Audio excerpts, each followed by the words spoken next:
The ancient sea did not forgive mistakes.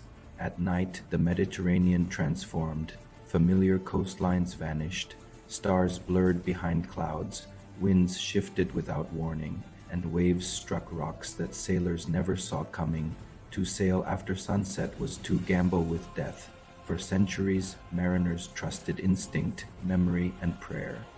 They listened for the sound of waves breaking against unseen land. They followed constellations when the sky allowed it, and when storms came, they accepted their fate. Then one night, something impossible appeared. A light, steady, towering, unnatural rose from the horizon, not the flicker of a torch, not the shimmer of moonlight, but a controlled flame, elevated above the sea, commanding the darkness. Sailors froze at their oars. Some thought it was a god. Others believed it was a star fallen to earth. A few were certain it was a warning, because nothing built by humans was supposed to shine like that. This was the Lighthouse of Alexandria, and it did not merely illuminate the sea, it announced a new age. To understand why this tower shocked the ancient world, we must understand the fear it conquered. Darkness was not just absence of light, it was chaos, it was uncertainty, it was the boundary between civilization and oblivion. Before the lighthouse, coastlines were enemies, harbors were traps, ports like Alexandria promised wealth but delivered wreckage. Ships smashed themselves against sandbanks hidden beneath shifting currents. Entire fleets disappeared within sight of land. Alexandria was a paradox: brilliant, wealthy, vulnerable. The city had knowledge, power, ambition. But it lacked one thing: control over the night. The lighthouse was not born from curiosity. It was born from necessity, and necessity, when combined with power, creates wonders or disasters. So who dared to imagine a light that could dominate the sea? And what kind of world builds a monument not to gods, but to navigation? The answer begins with ambition, because before the light rose, a king made a decision. Empires aren't just built with swords and soldiers, they are built with ideas, and the grandest ideas often rise from the ashes of even grander ambitions. When Alexander the Great died in 323 BCE, the world he had conquered shuddered. His dream of a unified empire, stretching from Greece to India, fractured almost overnight. His generals, men who had ridden beside him through a dozen campaigns, turned on each other like wolves. They began carving up the known world, each hungry for a piece of the legend. Amidst this chaos, one of Alexander's most trusted commanders, a man named Ptolemy, set his sights on the greatest prize of all, Egypt. Ancient, wealthy, and steeped in a history that made the Greeks look like children, Egypt was a kingdom unlike any other. Now, Ptolemy was a smart man. He knew you didn't just march into Egypt and declare yourself king. This was a land that had buried pharaohs before history even learned how to write its own name. This was a civilization that measured time in dynasties, not years. You couldn't rule Egypt with brute force alone. It had seen conquerors come and go. To rule Egypt, Ptolemy needed something far more powerful than an army. He needed legitimacy. He needed to become part of Egypt's story, not just its latest conqueror. So he didn't declare himself a god. He didn't try to erase thousands of years of Egyptian tradition and replace it with Greek culture. He did something far more clever and far more dangerous. He learned, he listened, he adapted. His masterstroke was the city he founded, a city that would bear his master's name, Alexandria. This wasn't just another military outpost. This was a vision, a city designed from the ground up to be the intellectual, cultural, and economic capital of the entire Mediterranean world. Its layout, with its logical grid of streets, was purely Greek, but its gods, the statues that watched over its temples, were Egyptian. Its population was a deliberately mixed tapestry of Greeks, Egyptians, Jews, and people from all corners of the known world. Alexandria was a grand experiment in cultural fusion, a place where different Worlds could meet, trade, and create something new together. It was a brilliant plan. Alexandria quickly became a beacon of commerce and knowledge. Ships laden with grain, papyrus, spices, and silks sailed towards its bustling harbor. Scholars flocked to its libraries, eager to debate philosophy and map the stars. It was becoming the center of the universe. But Alexandria had a fatal flaw, a secret danger hidden just beneath the waves. The coastline leading to the city was notoriously treacherous. Unseen reefs, like jagged teeth, lay just below the surface. Shifting sandbanks could trap a ship in an instant, and unpredictable currents could pull a vessel off course and smash it against the rocks. Imagine being a sailor, having crossed the vast Mediterranean, finally seeing the magnificent city of Alexandria on the horizon, only to have your ship wrecked within sight of safety. It was heartbreaking. It was deadly. Merchants lost entire fortunes. Captains and their crews lost their lives. And soon a dark rumor began to spread. Through the ports and taverns of the Mediterranean, sailors whispered that the coast of Alexandria was cursed, especially after dark. They said the gods of the old pharaohs were angry and that they pulled ships down into a watery grave.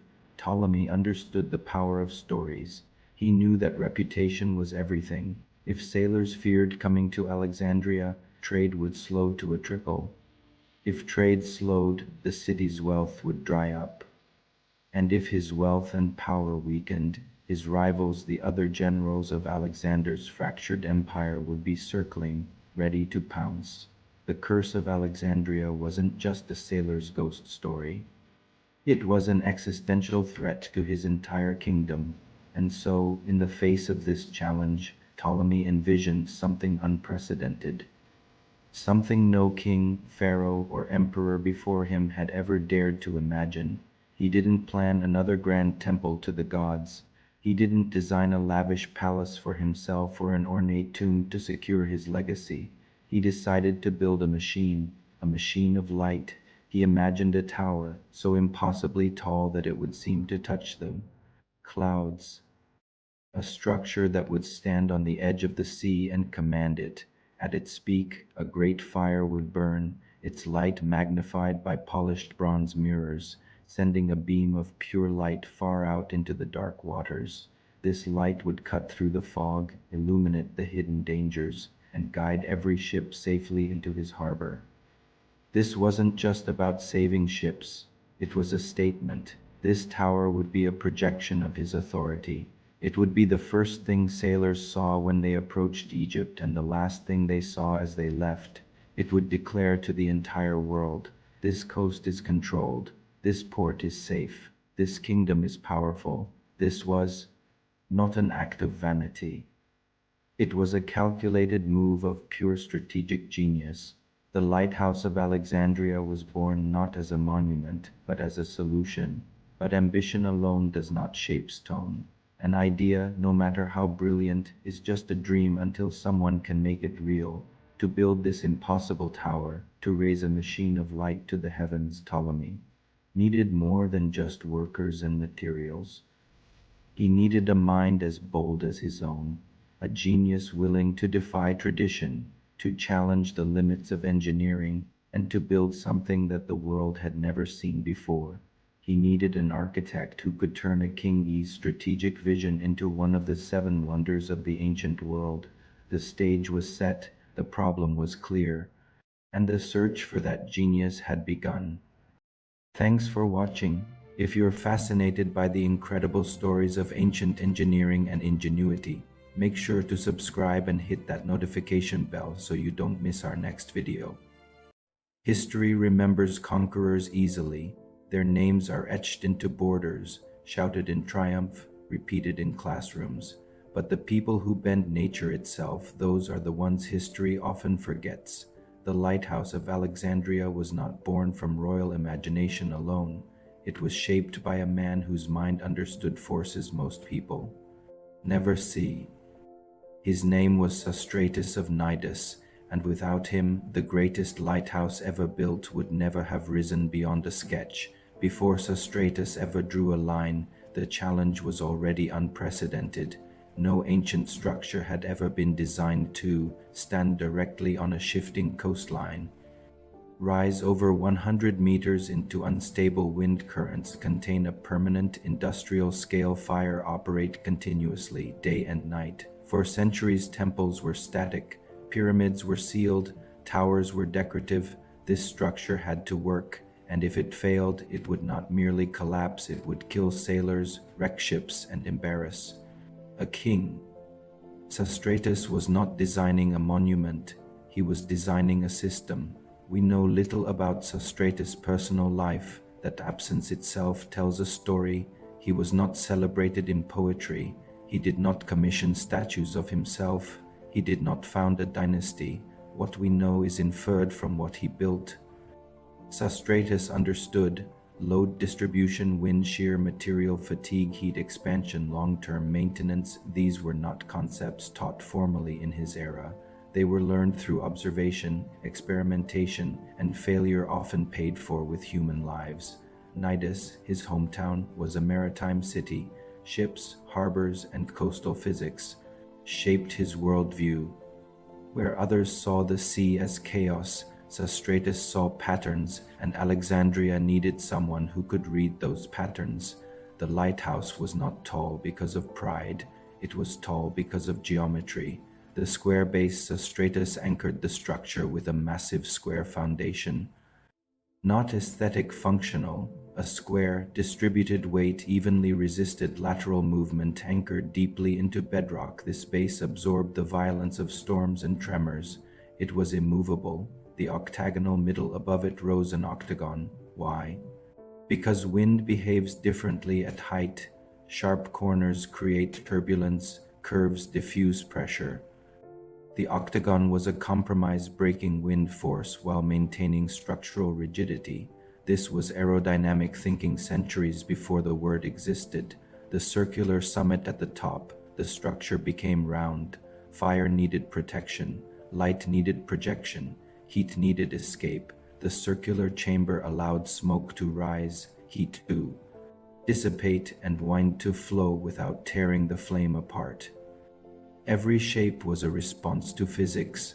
Nothing was symbolic. Everything was intentional.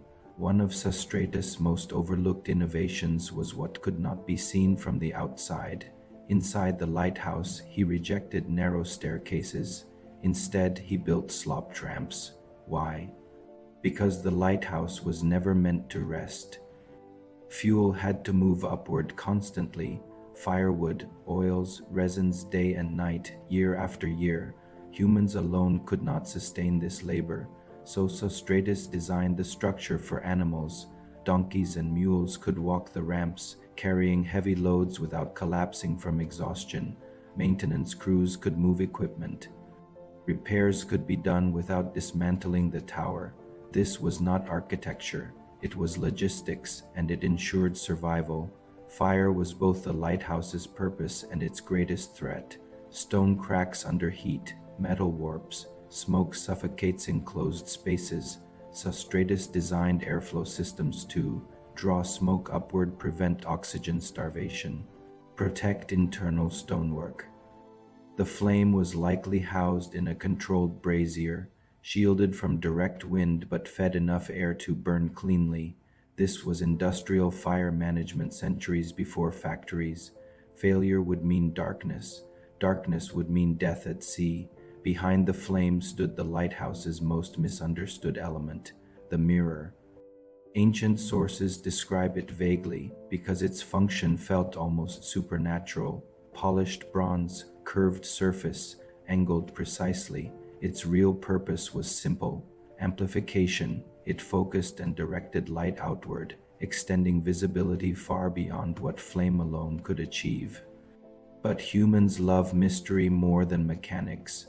Soon, stories emerged. The mirror burned enemy ships, it exposed spies at sea, it could see across entire kingdoms. None of this was true, but Sostratus understood something kings often forget. If people believe something is powerful, it already is.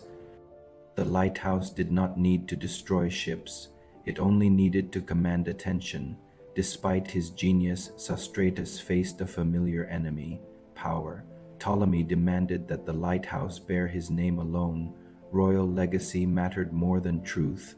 Sostratus complied, but not completely. Beneath a removable layer of plaster, he carved his own dedication directly into the stone.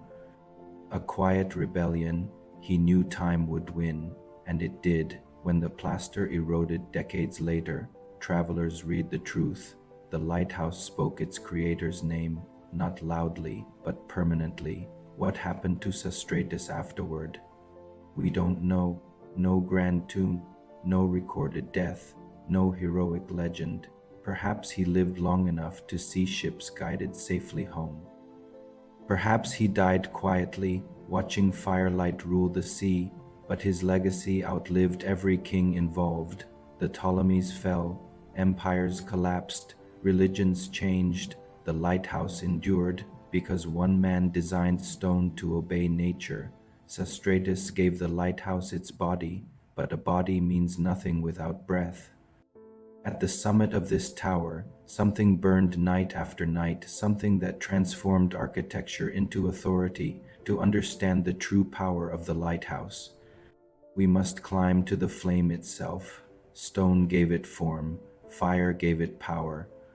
At the top of the lighthouse, above stone, above wind, above the city itself, there was fire, not symbolic fire, not ceremonial fire, a working flame, one that burned every night. For centuries, to reach it, one had to climb not steps, but ramps, long, sloping corridors spiraling upward through stone. The air grew warmer, the smell of resin thickened, footsteps echoed differently at this height. Animals labored here, men labored here, the lighthouse never slept. This was not a monument, it was a machine. Fire is alive, it consumes, it demands, it punishes neglect. To keep it alive at the summit of the world's tallest tower required planning beyond architecture. Fuel had to be sourced daily, wood, oils, resins. Every failure meant darkness, every darkness meant ships lost.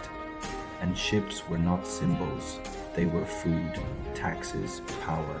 The flame burned in a massive brazier, protected from direct wind but fed with carefully controlled air. Too much oxygen and it would rage, too little and it would choke. This balance, this constant tension defined the lighthouse's soul. Fire was not decoration, fire was governance. Before the lighthouse, the sea ruled the night.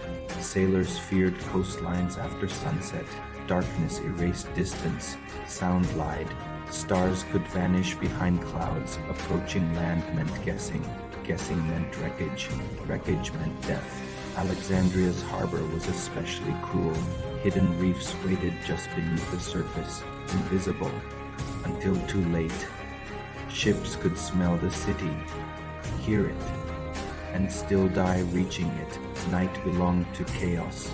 The lighthouse changed that.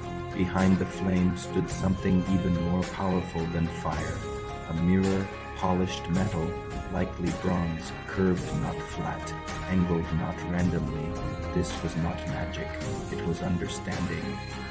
The mirror caught the flame's light and threw it forward, compressing it, sharpening it, sending it outward across the sea, not upward, not inward, outward, toward ships, toward uncertainty, toward the horizon. For the first time in human history, darkness did not decide when sailors could travel. Humans did. People struggled to understand what they were seeing, a beam of light, steady, unmoving, commanding the night. Some swore it could be seen from impossibly far away. Others said it burned enemy ships, that it could expose hidden threats on the water, that it was a weapon. These stories were wrong, but they were useful. Because fear travels faster than truth, and belief is its own kind of force. The lighthouse did not need to destroy enemies. It needed to make them hesitate. Light is reassurance. To a sailor, it means land exists, order exists. Someone is watching. As ships approached Alexandria at night, the lighthouse did something radical. It welcomed them, not with walls, not with soldiers, but with certainty. This was power without violence. The city did not shout, it signaled, and the sea obeyed. Below the tower, Alexandria transformed. Harbors filled after sunset. Trade continued through the night. Markets stayed alive. Knowledge flowed longer. The lighthouse extended the day. Time itself bent slightly around it, and other cities noticed. No rival could replicate it, not yet. The knowledge existed, but not the courage, not the coordination, not the resources. Alexandria had taken the night, but domination always carries a price. The fire had to be fed constantly. Crews worked in shifts. Maintenance never stopped. Stone cracked under heat. Metal warped. Smoke stained walls. Every night was a small battle against entropy, and yet the flame endured, not because it was easy, but because it was necessary. Imagine it, a lone ship, far from shore, the sun gone, waves swallowing sound, fear creeping into the bones, then a point of light, not a star, not lightning. Steady, human, intentional. That moment, that first sight of Pharos at night changed maritime history forever. The sea no longer belonged to darkness. Fire had always been feared. Here it became trust. Light had always been temporary. Here it became permanent. The lighthouse was no longer just stone. It was authority made visible. For centuries, the flame burned, empires rose and fell beneath it. Languages changed, gods were replaced, but sailors still followed the light, until slowly the world itself pushed back. The earth began to tremble, stone cracked, and even the brightest fire cannot stop time. The Lighthouse of Alexandria conquered the night, but nothing built by human hands escapes nature forever. To understand its fall, we must listen to the ground beneath it. The night was mastered, but the earth was waiting. The Lighthouse of Alexandria did not exist in isolation. It reshaped the world around it. Once the light burned reliably night after night, Alexandria ceased to be merely a city. It became a reference point. Sailors did not simply travel to ports anymore. They traveled toward certainty. Routes shifted, trade patterns adjusted. The geography of commerce itself bent slightly toward the beam rising from Pharos. For merchants, the lighthouse meant something profound: predictability. Ships could approach safely after sunset, extending voyages that once ended at dusk. Cargo moved faster, losses declined, profits grew. Alexandria transformed into the beating economic heart of the Mediterranean, not through conquest, but through reliability. This was power expressed as infrastructure. Grain from Egypt fed distant populations. Papyrus carried contracts and ideas. Spices, metals, textiles, and knowledge flowed through Alexandria's harbors in increasing volume. Every successful voyage reinforced the city's reputation. Every guided ship was silent testimony to the tower's authority. The lighthouse did not tax travelers. It did not threaten them. It simply worked, and in doing so, it commanded loyalty more effectively than walls or armies. As trade flourished, so did culture. Alexandria's famous library and museum drew scholars from across the known world. Mathematicians, astronomers, physicians, and philosophers arrived by ship, many guided by the same light that guided merchants. Knowledge followed safety, thought followed trade. The lighthouse became a symbol of more than navigation. It represented a worldview that reason, planning, and engineering could shape destiny. Where older civilizations built monuments to gods or kings, Alexandria built one to human capability. Travelers struggled to describe what they saw. Ancient writers compared the lighthouse to mountains. Some exaggerated its height, others focused on its elegance. Nearly all agreed on one thing: nothing like it had ever existed. It was not beautiful in the way temples were beautiful. It was beautiful because it worked. That distinction mattered. When lists of the world's greatest achievements were compiled, the Lighthouse of Alexandria earned its place among the seven wonders not because it inspired awe alone, but because it solved a problem shared by every maritime civilization. It addressed fear, it answered uncertainty, its very name became universal. Pharos ceased to be merely an island or a tower, it became a word. Across languages and centuries, variations of Pharos came to mean lighthouse itself.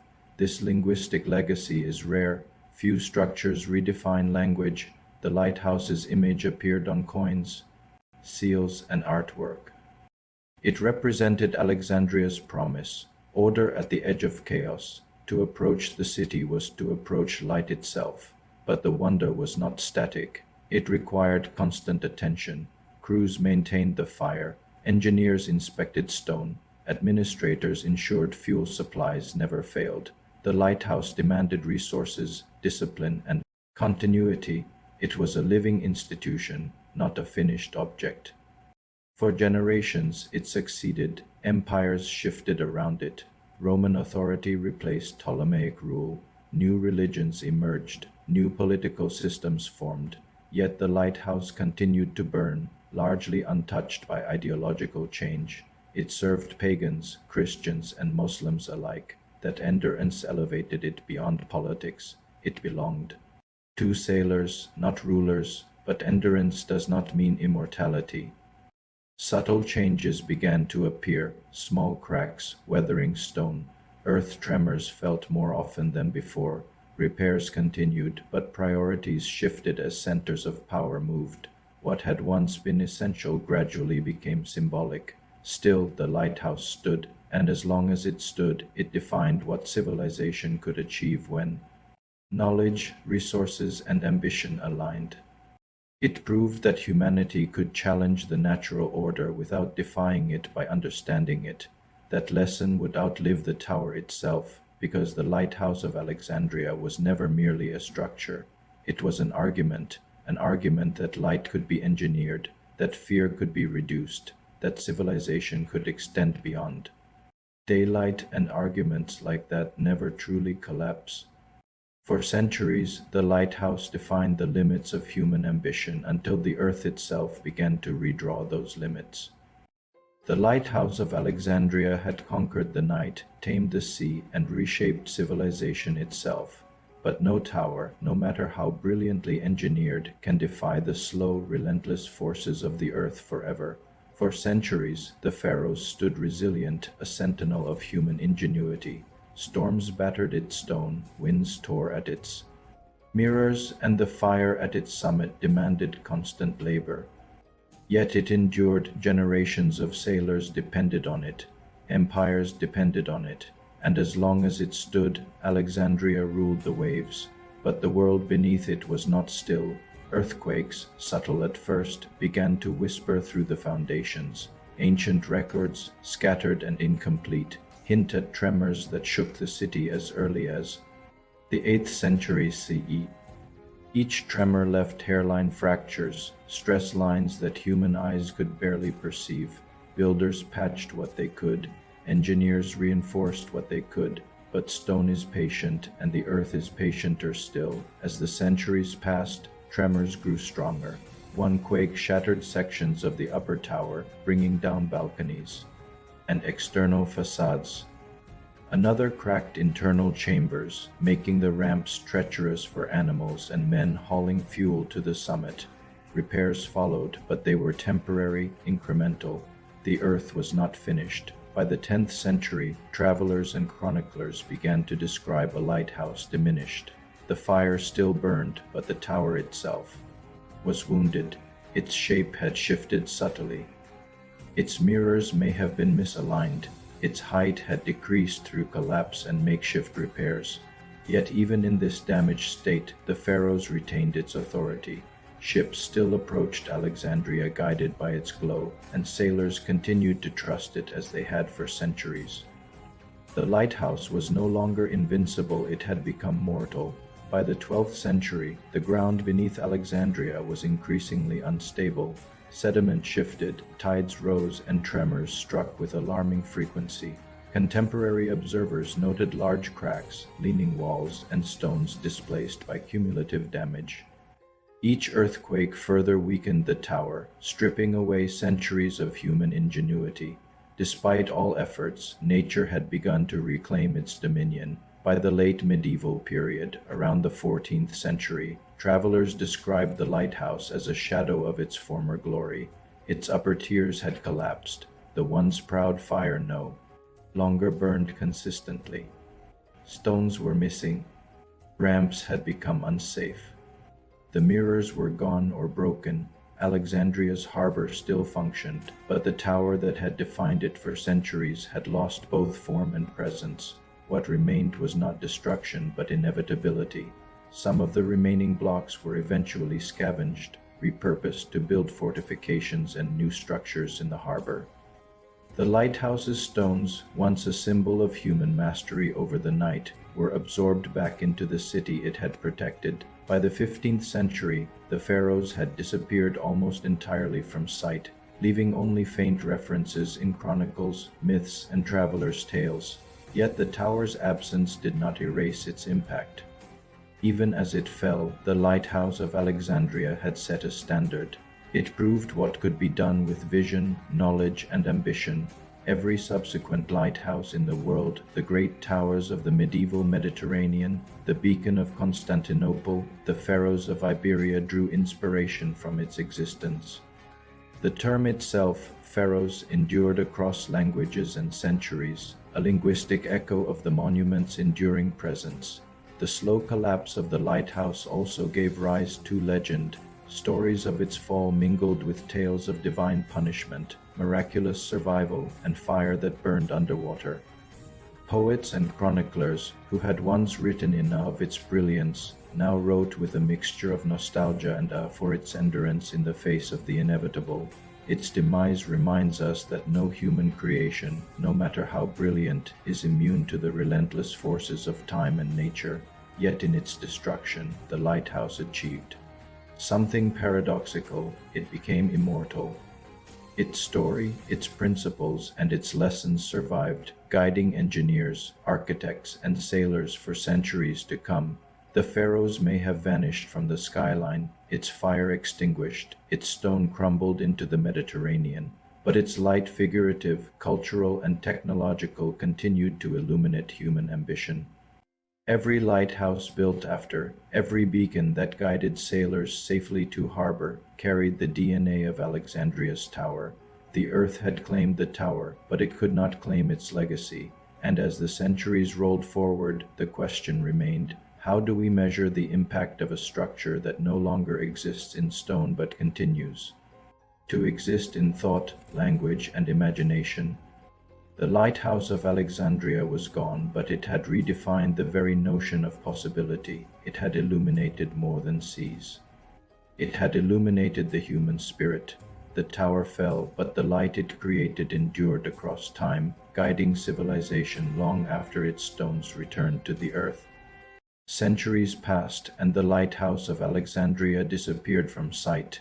Its fire went out, its stones were scattered, and the empire that once celebrated it moved on. For generations, it became a legend, a story told in whispers by sailors, chroniclers, and travelers. Some questioned if it had ever truly existed.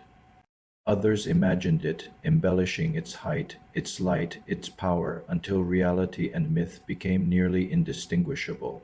But the sea does not forget. Beneath the shifting waters of Alexandria's harbor, the remnants of the Pharos lay in patient silence, buried under centuries of sediment, tidal action, and human construction.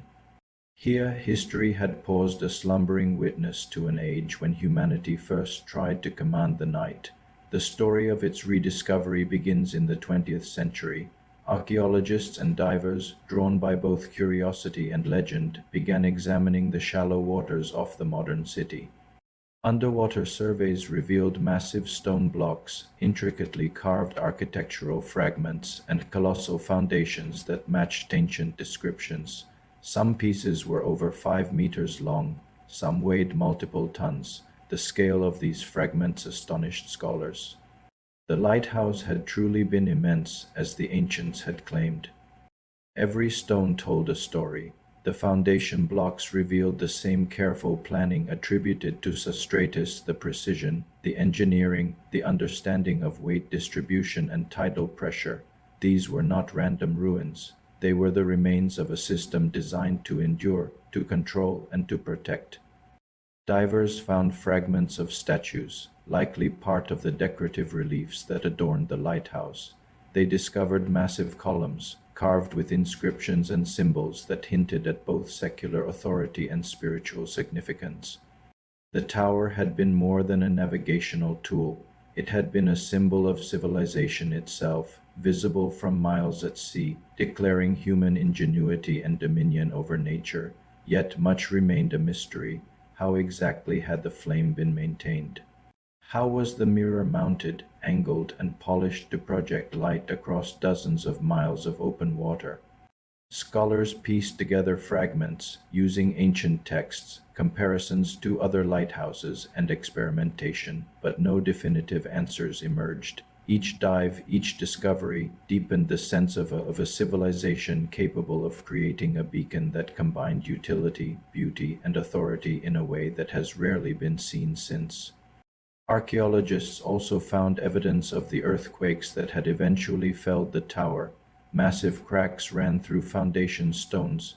Collapsed columns lay askew. Layers of sediment suggested sudden shifts in the seabed, confirming centuries-old accounts of tremors that weakened the structure.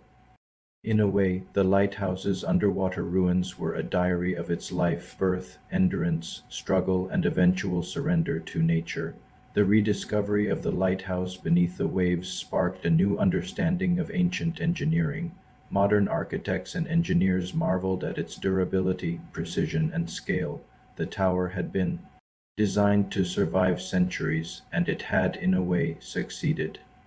Not in perfect preservation, but in leaving an enduring record of ingenuity that could guide future generations.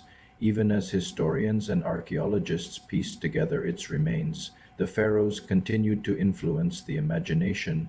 Models, reconstructions, and digital simulations attempted to recreate the tower in 3 dimensions.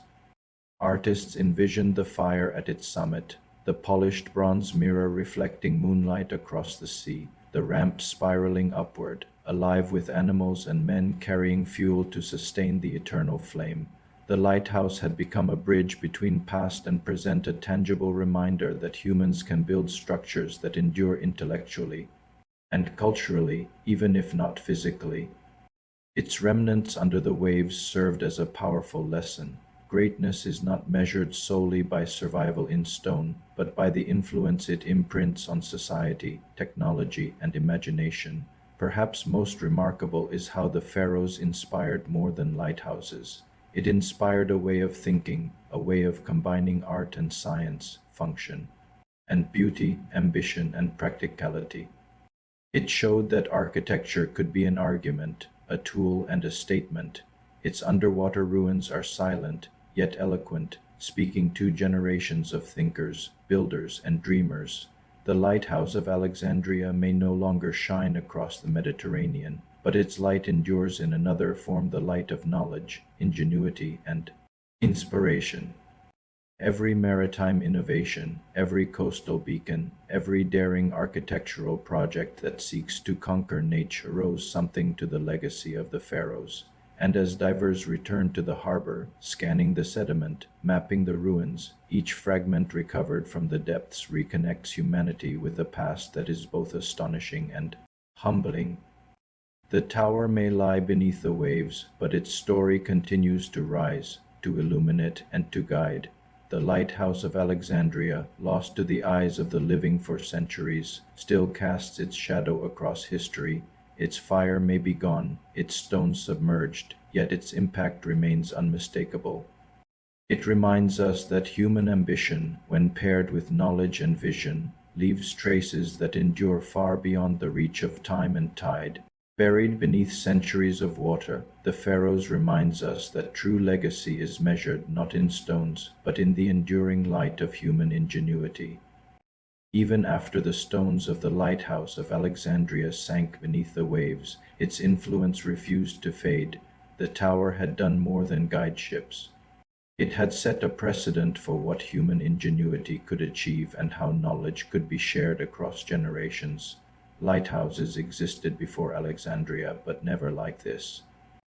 The pharaohs redefined scale, ambition, and the very purpose of these structures. It was a blueprint, a model, a challenge to every coastal civilization. If the Egyptians could harness stone, fire, and mirrors to master the night, why couldn't others? Across the Mediterranean, architects began to mimic its design. Roman lighthouses, such as the Tower of Hercules in modern-day Spain, reflect its influence. Engineers adopted its principles: tall foundations, tiered structures, elevated lights, and the careful management of fuel and mirrors. Even in distant ports Italy, Greece, and later medieval Spain, builders echoed the Pharos' logic, showing that Alexandria's achievement was not isolated but catalytic. But the lighthouse's legacy went beyond architecture. It became symbolic. It represented safety, guidance, and authority. Scholars, philosophers, and writers invoked its image as a metaphor for knowledge illuminating darkness, order governing chaos, and civilization asserting control over nature. Coins, manuscripts, and later illustrations depicted its tiers, its fire, and its mirrors, preserving its form even when the tower itself no longer stood. The very word Pharos entered language, transcending geography and culture. It became synonymous with lighthouses worldwide, a term that survives in French, Spanish, and English. In this way, the Pharos remains linguistically immortal, a constant reminder of Alexandria's far-reaching influence. Technological innovation also bears its mark. The principles of optics and reflection refined in the Pharos echo in modern lighthouse engineering. Bronze mirrors, controlled airflow, and efficient fuel use were concepts centuries ahead of their time. Engineers today, designing navigational systems and coastal infrastructure, unknowingly inherit the Pharos' legacy. Even in literature and art, the lighthouse inspires imagination. From medieval manuscripts to Renaissance sketches, artists portrayed a monumental tower guiding humanity through darkness. Its narrative became universal, a beacon not just for sailors, but for human aspiration itself. The Pharos teaches a profound lesson. Greatness is measured not only in physical survival, but in the capacity to influence others, to inspire imitation, to shape culture, and to illuminate the path for generations who will never see it standing in the harbor of Alexandria. It is a reminder that some creations, though gone, never truly vanish. Their ideas ripple outward like light through the darkness, touching lives centuries after their source has disappeared. The lighthouse no longer stands, yet it continues to shape human ambition, imagination, and achievement across the world. Imagine standing on the shores of the Mediterranean 2,300 years ago. You look out towards the bustling harbor of Alexandria, a city that is the shining jewel of the ancient world. And there, dominating the skyline, is a structure so colossal, so magnificent, it seems to touch the heavens. This wasn't just a tower. It was a beacon of ingenuity, a symbol of power, and one of the seven wonders of the ancient world. This was the Pharos, the great lighthouse of Alexandria. Today we're journeying back in time to uncover the story of this legendary lighthouse. How was it built? What made it so special? And what ultimately led to its demise? Let's dive into the enduring legacy of the Lighthouse of Alexandria. Our story begins around 280 BC in the newly founded city of Alexandria in Egypt. The city was the brainchild of Alexander the Great, but after his death, his empire was carved up among his generals. Egypt fell to Ptolemy Isoter, who envisioned Alexandria as a grand hub of trade, culture, and knowledge. But there was a problem. The coastline around Alexandria was flat and treacherous, with dangerous sandbanks and reefs lurking just beneath the water's surface. For a city that depended on maritime trade, this was a major issue. Ptolemy needed a solution. He needed a landmark to guide sailors safely into the harbor day and night, and he didn't just want any landmark. He wanted something that would scream power and prestige, a monument that would be talked about for centuries. So he commissioned the construction of a lighthouse on the small island of Pharos, connected to the mainland by a man-made causeway. The man tasked with this monumental project was an architect and engineer named Sostratus of Cnidus. The construction was an epic undertaking, taking over a decade to complete and costing an astronomical sum of money rumored to be around 800 talents of silver. To put that into perspective, that was a significant chunk of the entire kingdom's annual revenue. This wasn't just an infrastructure project. It was a statement. When it was finally completed under the reign of Ptolemy's son, Ptolemy to Philadelphus, the world had never seen anything like it. Standing somewhere between 330 and 450 feet tall, it was one of the tallest man-made structures on Earth for centuries, second only to the Great Pyramid of Giza. So what did it actually look like? Unfortunately, no definitive blueprints have survived, but based on descriptions from ancient writers, coins, and mosaics, we can piece together a pretty good picture. The lighthouse was a three-tiered marvel. The lowest section was a massive square base, solid and imposing, housing rooms for the keepers and barracks for a small garrison. Above that was a smaller, octagonal middle section, and crowning the structure was a circular top, where the magic happened. At the very summit, a giant curved mirror, likely made of polished bronze, was installed. During the day, it reflected sunlight, creating a beam that could be seen from up to 35 miles away. But it was at night that the lighthouse truly came alive. A massive bonfire was lit at the top, and its light was amplified and focused by the mirror into a powerful beam that pierced the darkness, guiding ships safely to port. Imagine being a sailor lost on the dark sea and then seeing that steady, reassuring light on the horizon. It must have felt like a miracle. The fuel for this enormous fire, likely wood or oil, had to be constantly hauled up to the top. This was no easy task. It's believed that a pair of spiral ramps, wide enough for pack animals like donkeys, wound their way up through the tower's interior. It was a logistical masterpiece, a testament to the advanced engineering skills of the Hellenistic period. But the Lighthouse of Alexandria was more than just a navigational aid. It was a multi-purpose skyscraper of the ancient world. It served as a military lookout post, allowing sentinels to spot enemy fleets from a great distance. It was a tourist attraction, drawing visitors from all over the known world who marveled at its scale and ingenuity. Some accounts even suggest it was an early research station, where scientists could study astronomy and the weather. The top of the lighthouse became the city's highest and most prestigious viewpoint. The shira it inspired is captured in the writings of countless ancient travelers. The Arab poet al-Busiri described its mirror as being so powerful that it could be used to burn enemy ships from miles away. While this is likely an exaggeration, it speaks to the legendary status the lighthouse achieved. It was a symbol of human achievement, a beacon not just for ships, but for civilization itself. It represented the triumph of order over chaos, of light over darkness. For over 1,000 years, the Pharos stood tall, witnessing the rise and fall of empires. It saw Alexandria thrive under the Ptolemies, become a Roman province, and later a major center of the Islamic world. It survived countless storms and political upheavals. It was so iconic that the name of the island, Pharos, became the root word for lighthouse in many languages, like French fair, Italian and Spanish faro, and Portuguese faro. But nothing lasts forever, not even the wonders of the world. The lighthouse's eventual downfall wasn't a single catastrophic event, but a slow, painful decay over several centuries. Its greatest enemy was the very thing it was built to command, the sea and the unstable earth beneath it. Starting in the 4th century AD, a series of powerful earthquakes began to rock the region. These tremors took their toll on the colossal structure. The first major blow came in the year 365, with a devastating tsunami that submerged parts of Alexandria.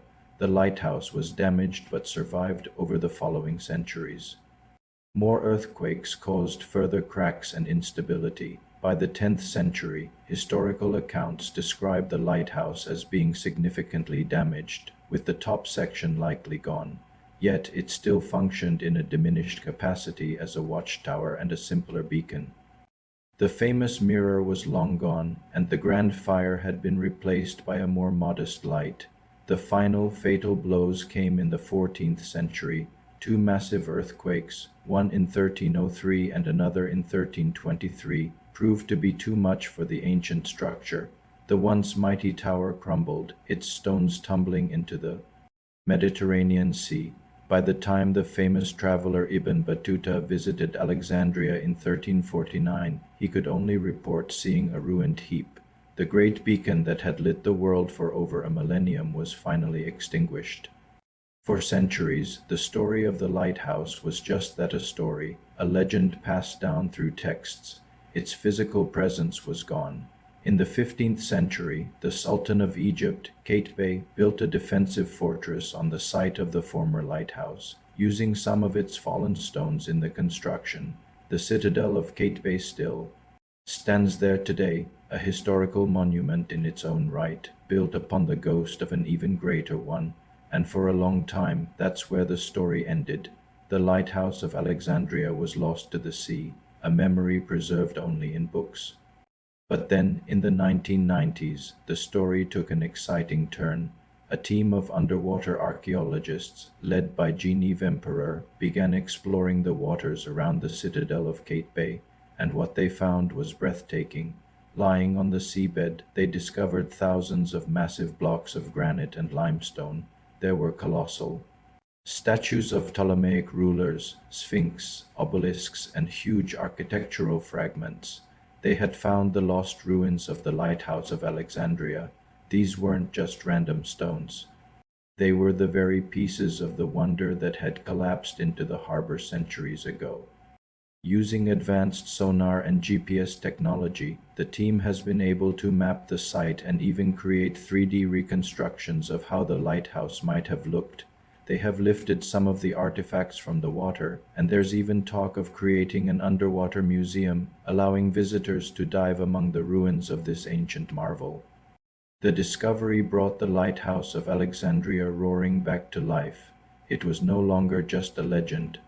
It was a tangible piece of history, waiting to be rediscovered at the bottom of the sea. So what is the enduring legacy of the Pharos? It's a story of ambition, of pushing the boundaries of what's possible. It represents a time when science, engineering, and art came together to create something truly extraordinary. It reminds us that even the greatest achievements of humanity can be humbled by the power of nature and the passage of time. But it's also a story of resilience. Even though the tower is gone, its legacy shines on. It lives on in the word Pharos, in the design of lighthouses built across the world, and now in the incredible discoveries being made beneath the waves. The light of Alexandria may have been extinguished, but its story continues to inspire and fascinate us, a timeless beacon in the vast ocean of human history. Thanks for joining me on this journey back in time. If you enjoyed this video, don't forget to like, share, and subscribe for more adventures into the past. Let me know in the comments which historical wonder you'd like to explore next. See you in the next video. The Lighthouse of Alexandria was more than a tower, more than fire, more than stone. It was an idea that a single structure, built with vision and knowledge, could illuminate not only the physical world but the human imagination itself. Long after the Pharos had fallen beneath the Mediterranean waves, its influence radiated outward, touching lands, languages, and lives far beyond Alexandria. Across the ancient Mediterranean, coastal cities adopted the concept of the lighthouse. Rome, Carthage, and later Byzantium erected monumental towers designed to guide sailors and secure harbors. These were practical structures, yes, but each also carried symbolic weight. They declared authority, order, and civilization in a language everyone understood, light in the darkness. Even more remarkable is how the Pharos inspired distant cultures. The Tower of Hercules in Galicia, Spain, built during the Roman Empire, reflects its structural logic. Tall, tiered, and purpose-built for guiding ships, it embodies the Pharos' principles of durability, visibility, and human ingenuity. Its continued operation today is a living testament to Alexandria's enduring influence. In the medieval Islamic world, lighthouses along the Mediterranean and Red Sea drew upon the Pharos as both inspiration and technical reference. Scholars in Cairo, Baghdad, and Damascus studied ancient texts describing its fire, ramps, and mirrors. Engineers experimented with light reflection, fuel efficiency, and coastal defense in ways that echo Sostratus's original ingenuity. The Pharos became a bridge between civilizations, a conduit of knowledge crossing time, culture, and empire. The tower's influence extended even further. In Europe, the Renaissance revived interest in classical knowledge. Architects and navigators studied the Pharos as a marvel of engineering and human ambition. Its principles informed the construction of early modern lighthouses, guiding exploration and trade that would eventually span the globe. Every lantern room, every tapered stone column, every spiral ramp to the summit carries a whisper of Sostratus's original vision. But the Pharos' legacy is not only technical, it is symbolic. Light itself is universal. Across cultures and centuries, it has represented knowledge, guidance, and authority. The Pharos transformed light from a passive phenomenon into an active instrument of power. To approach the tower was to enter a zone of certainty. To see its glow was to understand that human ingenuity could assert dominion over nature without brute force. Even today, the concept of the lighthouse transcends its literal purpose. It is an archetype in human consciousness, the sentinel in the night, the guide in uncertainty, the symbol of hope in darkness. Writers, philosophers, and psychologists have all recognized the lighthouse as more than functional. It embodies the human desire to illuminate, to protect, and to navigate both the physical and metaphorical seas of existence. In some ways, the Pharos anticipated modern global communication. Just as its fire-guided ships along the Mediterranean, modern networks of light electricity, signals, satellites connect civilizations across oceans. The tower reminds us that the impulse to illuminate, to guide, and to order chaos is universal. The Pharos is not just a Mediterranean phenomenon, it is a global symbol of human ingenuity. Even in popular culture, its resonance persists. Films, literature, and art depict the lighthouse as both beacon and metaphor. Its tears, fire, and mirrors appear in countless adaptations, often divorced from their historical reality.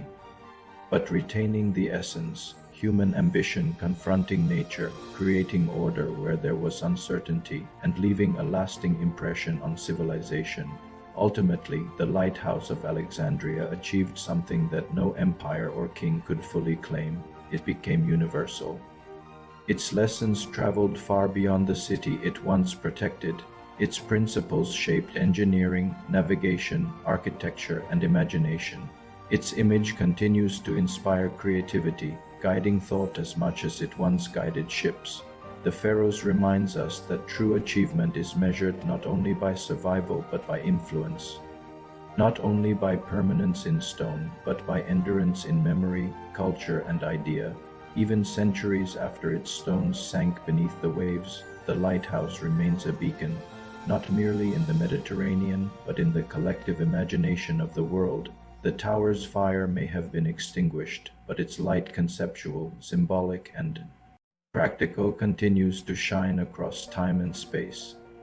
From Alexandria to Galicia, from medieval Cairo to modern harbors worldwide, the legacy of the Pharos endures. It stands as a reminder that when human vision meets knowledge, ambition becomes timeless. And when the sea was darkest, the Lighthouse of Alexandria showed humanity that light could be engineered, preserved, and spread far beyond its original flame. The Pharos is gone, yet its light lives on, guiding civilizations, inspiring minds, and shaping the course of history across the world. Imagine standing on the shores of the Mediterranean, almost 2,500 years ago. You look out towards the sea, and there it is, a structure so colossal it seems to touch the clouds. This wasn't just a building. It was a beacon of civilization, a testament to human ingenuity. This was the Lighthouse of Alexandria, one of the seven wonders of the ancient world, and its story is as fascinating as the light it once cast. Our story begins around 280 BC in the bustling city of Alexandria, founded by Alexander the Great himself. After Alexander's death, his general Ptolemy Isoter took control of Egypt and began a dynasty. It was Ptolemy who envisioned a grand marker for his capital's harbor, a project so ambitious it would take his son, Ptolemy, to Philadelphus to complete it. The architect behind this marvel was a man named Sostratus of Cnidus. Legend has it that he was so proud of his creation that he wanted his name inscribed on it. Ptolemy too refused, wanting only his own name to be displayed. So Sostratus cleverly carved his own name into the stone, covered it with plaster, and then inscribed Ptolemy's name on the plaster. He knew that over time the plaster would crumble, revealing the true architect for posterity. So what made this lighthouse so wondrous? First, its sheer size.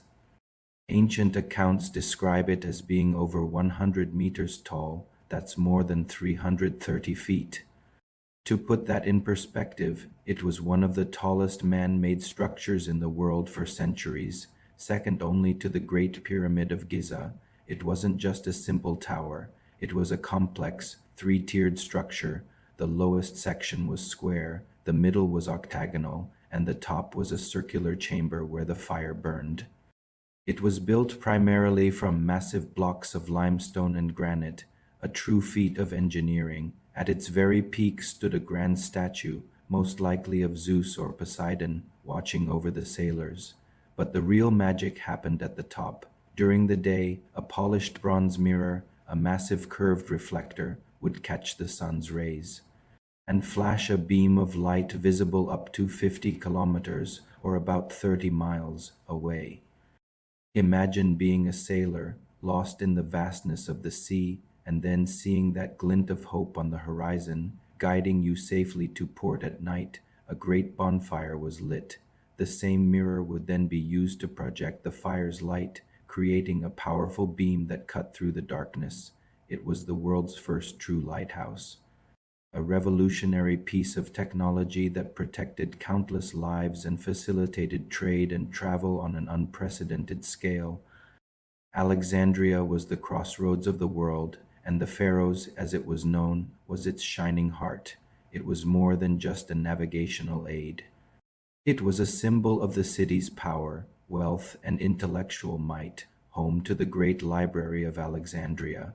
For over 1,000 years, the lighthouse stood firm, a silent witness to the rise and fall of empires, the Ptolemies, the Romans, the Byzantines, and the early Islamic caliphates. It survived wars, political turmoil, and the relentless passage of time. It was a constant, a landmark that defined the ancient skyline. Travelers from all corners of the known world wrote about it in awe, their descriptions painting a picture of a structure that seemed almost divine. It wasn't just functional. It was a work of art, decorated with intricate carvings and statues. It was a tourist attraction of the ancient world, a must-see destination for anyone visiting the magnificent city of Alexandria.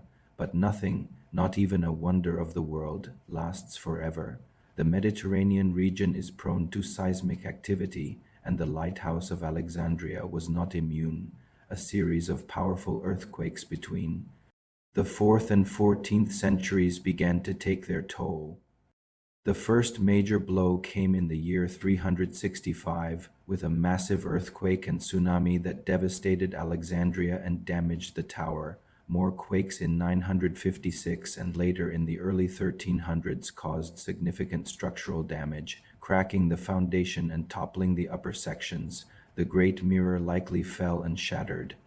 During one of these events, the final fatal blow came from two more powerful earthquakes in 1303 and 1323. These tremors were too much for the already weakened structure. The mighty Lighthouse of Alexandria, the beacon that had guided sailors for over 1,500 years, crumbled into the sea. The light was extinguished forever for a time. Its ruins remained visible in the shallow waters of the harbor. But in the 15th century, the Sultan of Egypt, Kate Bey, decided to fortify the coastline against potential threats. He used the fallen stones and the very foundation of the ancient wonder to build a defensive fortress right on the same spot. The citadel of Kate Bey still stands there today, a powerful Mamluk fort built from the literal rubble of a wonder of the world, a poignant and perhaps ironic end for a structure that was once a symbol of welcome and guidance. A beacon of peace had become a fortress of war, but is the story truly over? Not at all. The legacy of the Lighthouse of Alexandria is far too bright to ever fully fade. For one, its name, Pharos, became the root word for lighthouse in many languages, like French fair, Italian and Spanish faro, and Portuguese faro. Its very existence inspired the design of countless other lighthouses throughout history, including the minarets of many mosques in the region, which often share its three-tiered structure. Its memory lived on in art, literature, and the collective imagination. It became a symbol of guidance, knowledge, and human achievement against the forces of nature. And then, in 1994, something incredible happened. French archaeologists, led by Genevieve Emperor, began exploring the waters around the citadel of Kate Bey. What they found was breathtaking. They discovered thousands of massive stone blocks, columns, and even sphinxes and statues submerged on the seabed. Using advanced technology, they were able to identify these as the very remains of the great lighthouse. It was as if the ancient wonder was reawakening from its watery grave.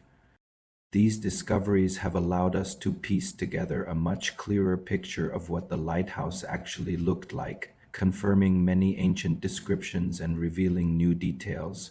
The underwater park in Alexandria now allows divers to witness these incredible remnants firsthand, to swim among the ruins of a legend. The story of the Lighthouse of Alexandria is a powerful reminder of both the brilliance and the impermanence of human creation. It was a structure born of vision and genius, a light that shone for over a millennium. Though its physical form was reclaimed by the earth and sea, its spirit endures. It lives on in our language, in the architecture it inspired, and in the thrilling discoveries being made beneath the waves. It remains a beacon in our history, a symbol of the enduring human quest to illuminate the darkness, to guide the lost, and to reach for the heavens. Thanks for joining me on this journey back in time. If you enjoyed this story, don't forget to like, subscribe, and hit that notification bell for more tales from our amazing history. See you next time.